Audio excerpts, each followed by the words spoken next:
আসসালামু আলাইকুম। এটা হচ্ছে আপনার সৌদি আরবের একটা মসজিদ যেখানে আমরা প্রায়ই নামাজ পড়ি। মসজিদ থেকে বের হলাম নামাজ পড়ে। বের হওয়ার পরে আ প্রচুর রোদ ছিল। আপনার এই হচ্ছে মসজিদের মিম্বার, মসজিদের গেট। মসজিদ থেকে মানুষ বের হচ্ছে। এটা হচ্ছে মসজিদের পাশেই সাধারণ জনগণের জন্য সাপ্লাইয়ের ব্যবস্থা করা হয়েছে। এখানে ফিল্টার পানি থাকে। পানিটা অবশ্য ঠান্ডা থাকে এবং ফিল্টার করা। কারণ হচ্ছে সৌদি আরবের পানি হচ্ছে নোনতা। হ্যাঁ, প্রচুর নোনতা এবং প্রচুর গরম থাকে। এত গরম থাকে যে আসলে মুখে নেওয়া যায় না, ভাতে লাগানো যায় না। এরকম পরিস্থিতি থাকে। তো এইজন্য ফিল্টার ব্যবস্থা থাকে। প্রায় মসজিদেই থাকে না, সব মসজিদে থাকে না, কিছু, কিছু মসজিদে থাকে। এরপরে আবার মসজিদের ভিতরে আলাদাভাবে আপনার পানি থাকে। এই যে পানির বোতল আমার হাতে দেখতেছেন, এরকম পানি থাকে। যারা নামাজ পড়তে যায় তারা পানি এবং খেজুর পায়।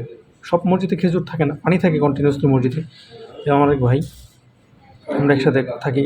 আ সে দেখতেছে আসলে পানি নাই। এই সময় এই জায়গায় পানিটা থাকে মূলত আপনার হচ্ছে ফজরের নামাজের সময় আর হচ্ছে আসরের নামাজের সময়। এর মাঝখানে পানি থাকে না। আর এখন প্রচুর রোদ। ওই সামনে যেটা দেখছেন এটা হচ্ছে পার্ক। এই জায়গায় প্রায় এসে বসি আমি।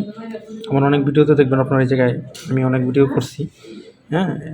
এখন অবশ্য মানুষ খুব কম, মানুষ থাকে না। তো মানে এই পার্কে আমার ভিডিও অনেক ভিডিওই দেখবেন আপনার, এই পার্কে আমার অনেক ভিডিও আছে। ঠিক আছে? এখন প্রচুর রোদ। কারণ হচ্ছে 11:30টার মতো বাজে, আমরা জোহর নামাজে আসছি। সামনে যারা আছে এরা আমাদের ভাই। আমরা একসাথে থাকি মূলত। প্রচুর রোদ, এত রোদ যে বলা বাহুল্য। তো প্রত্যেকটা গাছেই খেজুর আছে, খেজুর ধরছে। ঠিক আছে? আসলে আমার আরেকটা ভিডিওতে আপনাদেরকে আমি দেখাবো যে একদম গাছ পাকা খেজুর আমি ধরতেছি। গাছ পাকা খেজুর পেড়ে খাচ্ছি, এরকম একটা ভিডিও আপনাদেরকে আমি দেখাবো। তো এই হচ্ছে ব্যাপার আরকি। তবে প্রচুর গরম। এত গরম যে আসলে আমাদের বাঙালিদের থাকাটা খুব টাফ। সকাল মানে দিনের বেলা সৌদিয়ানরা খুব কম বের হয় ঘর থেকে। বাসা থেকে খুব কম বের হয়। খুব প্রয়োজন না হলে তারা বের হয় না। আর আমরা যারা বাঙালি লেবার হিসেবে কাজ করি, আমাদের থেকে তো বের হতেই হয়।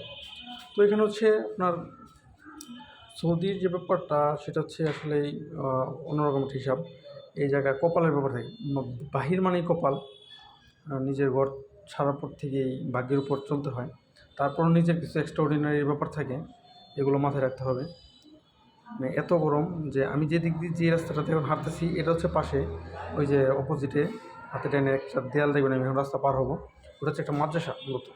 মাদ্রাসাটা অনেক বড়। এই জায়গায় আসলে অনেক জায়গা নিয়ে এখানে একটা মূল্য হচ্ছে এই জায়গার 1 ইঞ্চি জায়গার মালিকও সৌদিয়ান না। এটা সম্পূর্ণ জায়গার মালিক হচ্ছে সৌদি সরকারের।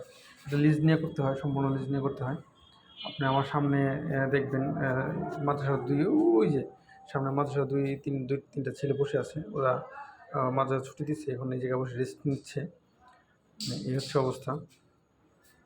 আমি এই জায়গায় সবথেকে আমার ভালো লাগে হচ্ছে সৌদির যে আমি মসজিদে নামাজ পড়তে যাই, প্রায় টাইমে আমি এখানে খেজুর খাই। ঠিক আছে? প্রায় মানে প্রতি নামাজই ফজর, জোহর, আসর, মাগরিব, এশা প্রতি ওয়াক্তে নামাজে আমি খেজুর খাই আরকি। এখন নামাজ পড়ে বাসার উদ্দেশ্যে যাচ্ছিলাম। তাই শর্টকাট একটা ভিডিও করলাম। তাও শর্টকাট বলতে গেলে প্রায় 4 মিনিট 21 সেকেন্ড একটা ভিডিও হয়ে গেছে আরকি। ঠিক আছে? আ মানে এত রোদ যে হাইটা যাওয়াটা খুব টাফ, চোখে দেখা যায় না। তাপমাত্রা থাকে 48, 49, 50, 55 পর্যন্ত তাপমাত্রা থাকে।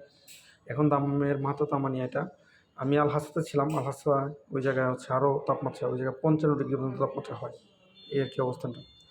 তো মানে ভিডিও করতে এসেছিলাম, এর ভিতরে আবার কিছু মহিলা যাচ্ছিল, ওনাদেরকে ভিডিও করলে সমস্যা। যদি ভিডিওতে ওনারা চলে আসে দেন আমি আবার কেস খেয়ে যাবো।